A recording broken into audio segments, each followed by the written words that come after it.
Of course, LPG, very, very critical. If you must eat, it must be LPG, unless you're using firewood or charcoal. Now, people who trade in the LPG space, the liquefied petroleum gas, are angry with the National Petroleum Authority, the regulator of the downstream sector. They say that more taxes have been imposed, making it difficult and making the use of LPG unattractive. For a government that has been pushing the recirculation agenda, why are you taxing my cylinder? That's the question we are going to talk about tonight. They were on point blank last week, Friday, the LPG marketers, and spoke to Selam Kojo Adonu, who sat in for me on Friday. So tonight, the MP has come in to respond to some of the issues that they've raised. Abass Tasunti is the head of economic regulation at the NPA. He's my guest on point blank. You're welcome. Thank you. How are you doing, sir? I'm doing well. How about you? I'm well, but why are you taxing LPG? LPG is not being taxed. What are you doing? You introduced a new tax. So it's not a tax, it's a margin. And the margin, this is a bottling plant and cylinder investment margin. So as you know, in the price board app, we have various components. Taxes are one of those components, or taxes and levies. And then we have margins. And then the margins actually have specific rules in the price board app. So if you look at the price board for LPG today, we have a margin called the marketer's margin. Okay. That's what goes to the marketers who distribute. Do you readily have the whole basket that you can mention the list of the components? Yes, I'll be grateful. So if you look at the price of LPG, it starts from the ex-refining price. So the ex-refining price, this is the price at which the importers, who we call the BDEX, the bulk import distribution and export companies, sell to the LPG marketing companies and the oil marketing companies. So that's the base. That's where it starts from. From there, you have the taxes and the levies. So some of the taxes you have on LPG, you have the energy sector. The ESLA. So the ESLA is a component of a combination of taxes. Okay. One of them is the energy debt recovery levy. That's on LPG. We have the other one is the price stabilization recovery levy. And then we have the energy sector recovery levy. We also have the special petroleum tax. So these are the levies and the taxes. We have other margins. For example, I mentioned the marketers and dealers margin. This is what goes to the marketers for the business they do. We have the Unified Petroleum Price Fund margin. That's what pays for the distribution of petroleum products from the depots. Yes, and then we have another one we call the LPG filling plant margin. This also goes to the marketers. And then we have the LPG promotion margin. So and you have the new one you're introducing is called what? It's called the bottling plant and cylinder investment margin. Explain that margin to us. And what's the percentage? So I think the percentage, if you look at it, this is about 6% of the price of LPG. The marketers and dealers margin is also around the same figure. The taxes, which I mentioned, is about 7% of the current price of LPG. So 6%. Yeah. So we need to discuss what is the use. 6% on every kilogram. Yes. That I buy. Yeah. Is going to what bottling one? So we have the bottling plant margin and cylinder investment margin. Explain that, please. So I think a background will help. So we are aware that the cylinder recirculation model is being implemented. Actually, the directive from Cabinet came in 2017 for us to implement this policy as part of the National LPG Promotion Policy, which had been in the pipeline for a long time. So the cylinder recirculation model was the new model of distributing LPG. And one will ask, what is the objective of this cylinder recirculation model?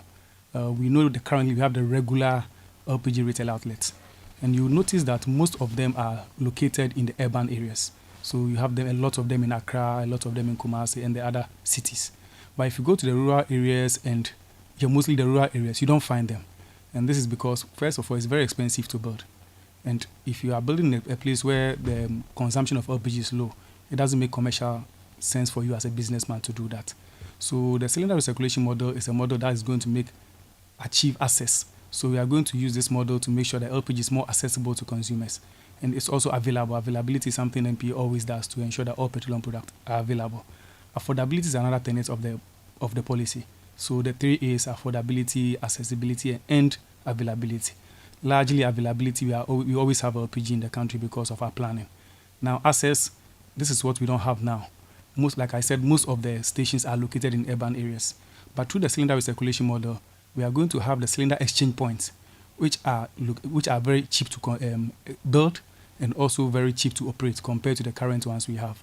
And therefore, the LPG marketing companies who are still going to be the ones going to operate these exchange points can now build more of them and closer to consumers because it doesn't cost much to build them. So if you go to my village in Tatale, you come to Pasa, where you don't have LPG stations today, If you're in Pasay and you want LPG, you have to travel all the way to Nkwanta before you can get LPG. That's more expensive for the one who wants to use LPG there. But now, because it's more cheaper to construct cylinder exchange points, they can go there and establish them. Now, how does this work? We would have, as part of the value chain, and let me mention that this value chain for the cylinder recirculation model was built together with the industry, with the LPG marketing companies. At the time, we built the value chain together with them because you need a bottling plant as part of the value chain.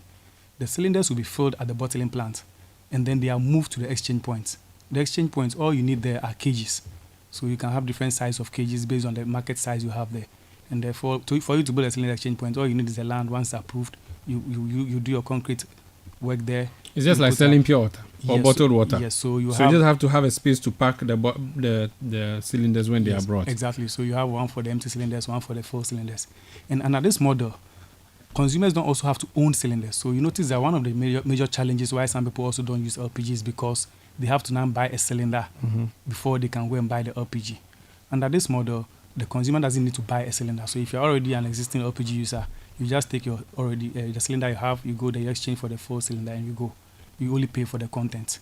Now, if you don't have cylinder already, under this model, you just go there. Once you are registered by the LPG marketing company, you are known. They know where you are, the countries where you are. They give you the cylinder with the full cylinder. Next time you come, you just bring the empty one. You pay for the LPG, so you don't need to own a cylinder. And that is why, as part of the value chain, and as the industry operates, we operate what we call the full cost recovery model principle. So every player in the value chain needs a margin. So like I mentioned, in the price build-up as we have today, the LPG marketing companies have a margin to pay for their cost of constructing their stations and operating them. So the bottling plant also needs a margin because we have invested in a. So this margin is going to be used to pay anyone who decides to set up a bottling plant. So the bottling plant, not a bottling plant, a bottling exchange point. No, so the exchange point part is the LPG marketing company margin. Okay. The bottling plant margin, because now then under the value in the new value chain, the bottling plant has been constructed. Currently, we have 4 of them. One is in Kumasi, 3 are in Tema. So once they start selling, in the price of LPG that they will sell, they will have a bottling plant margin in there. So these 4 centers are the ones going to benefit from this 6%. So the total is 6%. $44 of that $80 per metric ton is the bottling plant margin. So just like the marketers have today, if you don't sell LPG, you don't get the margin. So first of all, what you do as an investor is you go and build your station, you build a facility, and it is when you sell that you get a margin. So these 4 centers, are they privately owned or state owned? They are privately owned. So if a private man decides to do his work, why are you the one charging for him? We are not charging.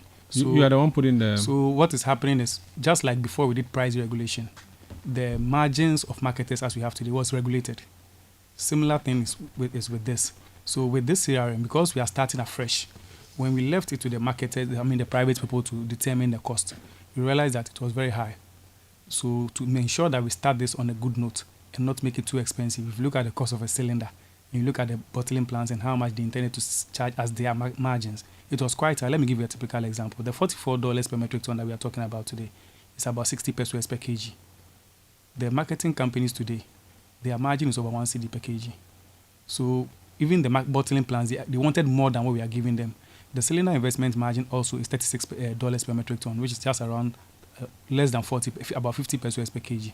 Now, if we were going to allow the market to just, the private people to just determine the margins because it's deregulated, we realized that what we were asking for was too high. So we had to negotiate with them and say that we are starting a new policy. Let's regulate it at the lower end so that we can start and let the policy roll out. With time, we can come back to the realistic numbers which they are asking for, because to start a policy and also being very concerned about the price, just leaving it to the market determinants and looking at the cost of investment they've made, we are going to charge way higher than that. Could that not be because there aren't enough, so there's no competition, so these 4 can become a cabal? I remember when the issue of recirculation came up, the issue of what happens to the current gas stations came up, and your government said that the existing gas stations are going to be the refill points to be recirculated to the community. How come you've abandoned that idea? So there's more gas or there's Benab gas. That is where we should go fill up the tanks and bring them, or cylinders, and bring them to this circulation point. Why are you introducing only 4 places for this job? So I think the clarity that is needed here is that the LPG marketing companies you mentioned are still going to be the points of exchange. The only thing we've done is that we have Why don't you allow them to be points of filling? Why do they have only to be the They are still operational, so the existing model is not being scrapped. It's still in existence. So the LPG marketing companies still go ahead with their business as they do today. So they have not, initially when the discussion started, the idea was that they would just do the auto gas. And then they will have, like I said, they will establish more exchange points just for purely cylinder exchange. Because the idea was that you don't fill domestic cylinders at the existing auto gas stations. But they negotiated with us, we had discussions, and then we had to make concessions that allow them to also operate alongside the cylinder exchange point. Let me mention that the bottling plants you are mentioning are not competing with the retail outlets. They are just where the cylinders will be filled. And the cylinders will be filled and moved to the exchange points. And these exchange points are going to be operated by the LPG marketing company. So no new players are coming in to distribute the cylinders to consumers. As we speak now, we have about 10 of the LPG marketing companies already who have submitted lists of their exchange points and seeking approval for us to approve it for them to establish the exchange points. But my point is that they already have the host, they have the big tanks for containing LPG. Why don't they do the bottling? Why do you have to give it to 4 separate companies? Which companies are now going to collect extra charges on the cost of a cylinder? That's what I'm saying. No, so they are different. What they have today is not bottling. What they have to do is a regular bringing it and filling it through the dispenser. But that's what you're also going to do. No, the bottling plant company, I think maybe we'll have to take you there one day, but some of your colleagues have seen them. They are automated big. So these are bottling plants that can fill about 1,000 cylinders per hour. 1,000 cylinders per hour. So automated. But do we need 1,000 cylinders? Because if the local gas people are supplying us, we have shorter queues there unless there's a shortage. We are fine. Why do you have to give us a plan that will give us thousands in an hour when we don't need that? The demand isn't there. So I think, Umaro, that brings us to why we are even implementing this policy. I mentioned earlier that if you look at what we have today, we've had this model for years. Why don't we still have exchange retail outlets in the rural areas? Because it's expensive to build the kind of stations they have today. So they only build it in the urban areas where they have the guaranteed demand. Now with the cylinder exchange point, they can build these exchange points and remember we are trying to target access, and the objective is that we increase the penetration of LPG to about 50%. Currently we are just about 30% of the country. If we put all the northern regions together, they consume just about 3% of LPG. The total consumption. Yes, because you see when you go there you don't find the LPG stations. Like I give you an example. You could be posted as a teacher to Abass, for example, but you want to use LPG, but you have to travel to another town to go and fill up. But under this model, we are making LPG more accessible. So the idea is that the bottles are filled at the bottling plant, which is automated in bulk, and then they are moved to these exchange points. So it makes it very accessible. I think the major concern of the marketing companies is the price. We are also concerned about price. So we have done a lot of things to bring down the price. The first thing is, they've asked for taxes to be scrapped. As you and I know, taxes are imposed by government through parliamentary approval. So I want to read the opening paragraph of their statement. They say that the LPG Marketing Companies Association of Ghana condemns what you have done. They say that the truth is the fees and charges, regulations 2023, which you talk about, the LI, are being seriously abused by the MPA. So they are not saying, in fact, they are saying that Parliament has passed it, but you are abusing it. It is therefore crucial that the LI is either withdrawn or reviewed promptly for the benefit of the petroleum industry and consumers. As it stands, these regulations provide a loophole for the MPA to introduce new high levies and taxes at will, which could be done capriciously, as in the case of this $80 per metric ton slapped on the product on the 1st of April 2024. So if you ask abuse, one will ask, how is it being abused? We've not been introducing any margins on LPG over the years. Like I said, we do the value chain together. If the LPG marketing companies, for example, had built a bottling plant, the margin would have been there for them. So the margin is necessary because it's justified under the value chain we have. Now the question is, adding this $80 per metric ton bottling plant and cylinder investment margin, which is needed, is going to add to the price. So like I said, their concern is about price. We are also concerned about price. So MPA did not fold their arms and just sit down and say, we are adding $80 per metric ton and do nothing about it. So first of all, there have been calls for some of the taxes on LPG to be scrapped. Because if the product is available, accessible, but not affordable, then the objective will be defeated. So this is a conversation we've been having with government and pleading that let's reduce the taxes. This is still ongoing. So reduce the taxes that are already there. Yeah, so that is Why don't you start by reducing the margins that you've introduced? So that is one. Remember, a margin plays a specific role. Every margin in the price, for example, if you say let's scrap marketers and dealers margin today, how are the marketers going to be able to operate their stations? So for margins, they have specific rules. Taxes are what usually generate revenue for government. So if government can generate taxes from elsewhere, then they can consider reducing some of the taxes on a particular product or service. And that's the appeal we are making. The other thing NPA has done, whilst waiting for government to respond to the call for reduction of taxes, is to find a way to introduce innovative ways to reduce the cost of LPG. So what did we do? Last year, we started discussing with the BDCs that if you look at the way we used to import LPG, we have different BDCs importing LPG in smaller quantities, and it was more expensive. You could have a BDC paying a premium to the international oil trader up to about $100 per metric ton. So we thought that if we consolidate the quantities of the LPG, of the BDCs, bring it together, and we do open competitive tenders, we could bring down the cost. So we had these discussions, we planned it, and we started in January this year. The first tender that we did in January to deliver quantities starting from March, we got the premium at $30 per metric ton. This is a huge drop, and we see that this is an advantage for us. So with this huge drop in the premium, the cost of importing LPG, this introduction of the $80 per metric ton helps to make it easily accommodating into the price. Okay. So we are doing things to make sure that the price is not too high for the consumer. So we are all concerned about the price because the objective of the policy is to ensure that demand increases. Okay. You've also talked about access. The LPG marketers, again, I'm going to read something and ask you if you agree or not. They said that previously the government's policy aimed to ensure that by 2030, 50% of Ghanaians would have access to liquefied petroleum gas. Was seeing some progress. Was is a word I should emphasize on. They said, however, the continuous imposition of taxes on LPG contradicts government objectives and has stalled growth in the sector. Indeed, the statistics show that consumption of LPG in Ghana is on a serious decline since we hit our peak in 2020 and 2021 as a result of high taxes and levies, which have resulted in a higher pump price. What this means is that the ultimate aim you are seeking to achieve would not be achieved. So the LPG marketers are saying we are not going to see success in that sector. So let me first say that what we have introduced is not a tax, like I've already explained.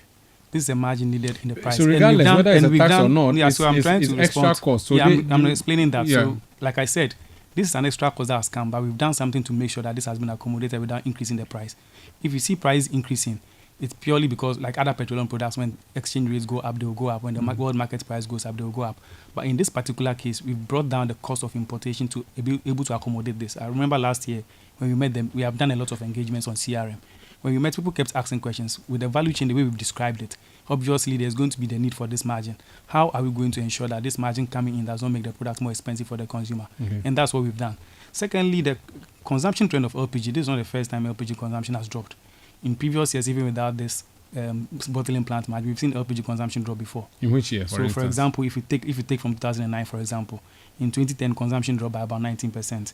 In 2013, consumption dropped by about 6%. In 2014, dropped by about 4%. But we saw increments in 2015, 2016, very almost flat. 2017, it dropped again by about 2%. 2018, it increased. So it has been increasing, and in 2022, it's dropped because, if you remember, price of LPG and other petroleum products rose sharply because of the exchange rate. It dropped by what percent? By 11% in 2022. But in 2023, it has increased again to 4.1%. So it's come back growing. But like I said, our objective is to increase the demand. So we on our own are not going to make policies that reduce the demand. So we are doing everything possible to ensure that LPG increases through the access, people not having to buy cylinders and all that. Okay. Is a cylinder recirculation in process though? Is it happening? Yes, it's happening. How come no one has sold a pre-filled cylinder to me? I always have to send my cylinder to the outlet to go and load up. What's happening? So as we speak, we have all the 4 bottling plants ready now. The cylinder recirculation model hinges on the readiness of the bottling plant and also the cylinder exchange point. So the bottling plants are ready. All the 4 are ready. 100% ready? Yes, they are ready now to operate. And that's how come the bottling plant margin has been introduced. Now we also have about 226 locations submitted to us to be used as exchange points. We've gone around, we've approved 101 of them. We have a number of places in Accra, for example. You have the Dankwa Glory Station that's been approved. We have the Spinter Glory Station has been approved. So we have a number of stations. We have about 31 of them that have been approved in Accra. We also have about 10 oil marketing companies and LPG marketing companies who have submitted more stations for us, because what we do is that we have to go and inspect the place and make sure it has met the requirements. So now you will see very soon, you see them all over the place. And what that means is that the ones that have been approved, it means they are readily operating in Accra. The ones you mentioned, the ones Spinters, for instance. We've approved them, so you see the cases. But they've not. So there's not a single exchange point that is ready yet. So there are some of them are ready. I think if I had the opportunity, I would have shown you pictures of some of them that we have approved. So I want to know where I can go and get one. If I've there's mentioned one, some of them so far. for now, the place I've mentioned for you, they've been approved for them to put the cages. Yes, there. but are they ready? Are they operational? Do you know of any that is operational where I can say tonight if I went there, they'll give me it? So none is ready. None is ready yet. Do you have an indication as to when the first one will be ready? I think we've been told that from next week, we're promised that from May they will start operating because we've already approved the stations. So if they start operating from May, my current cylinder at home, I can take it to them? Yes, so if you are closer to that location... Even though my cylinder doesn't look like the ones that are the color code and those things? It's not a problem. So I can just take my 25 kg cylinder and then they'll give me a new one? Yeah. That's what it means. I'll just pay for the content. Yeah. Then I'll leave mine with them. Is that what it means? So basically what's going to happen, or I have to buy the first one? No, you don't have to buy. You don't pay anything for the cylinder. For you, for example, because you already own a cylinder, you just go with your cylinder, you exchange for a new one. All the cylinders are going to be recalled. So now, with time, you will have all the branded cylinders in the system. Someone wants to know if you can't buy a full 25 kg, which is the standard, can you come and say, please give me thoughts? So I think the thought we've heard so much of that. So we have different sizes of cylinders. The smallest cylinder size you will have is about 3 kg. So you feel all of those ones. So they are filled. But what if I come to the exchange point and they say, oh, yeah, we only have the 25 kg. Me too, I don't have money for that. So this is the beauty. Like we said, we've allowed the existing model where you can go and do the thought to still operate. So gas stations will continue to run hand in hand. We believe that with this model, with time, everyone will see the benefit of buying through the cylinder recirculation model. Yes, so we don't have to force the stations to close down. With time, you will see the benefits of the CRM and everyone will migrate. Before you go, there's deregulation, but why is my petrol price going high? So that is the reason why your price is going high. With deregulation, what it means is that there's no subsidy on the product. What can you do to stop it? We as a regulator, we have to ensure that the product is priced appropriately per the formula, and then it's available. So we make sure that there's availability of petroleum products. Should we expect more higher prices or lower prices coming up ahead? As we speak right now, going into the next window, we've seen that the price of diesel, for example, has dropped on the world market. Even though the exchange rate is going up, depreciating, I think the diesel will drop a little bit. The petrol is almost flat. That's with the next window that starts from 1st May. Thank you so much for your time on Point Blank. You're welcome. That's Abass Tasunti. He's head of economic regulations at the National Petroleum Authority.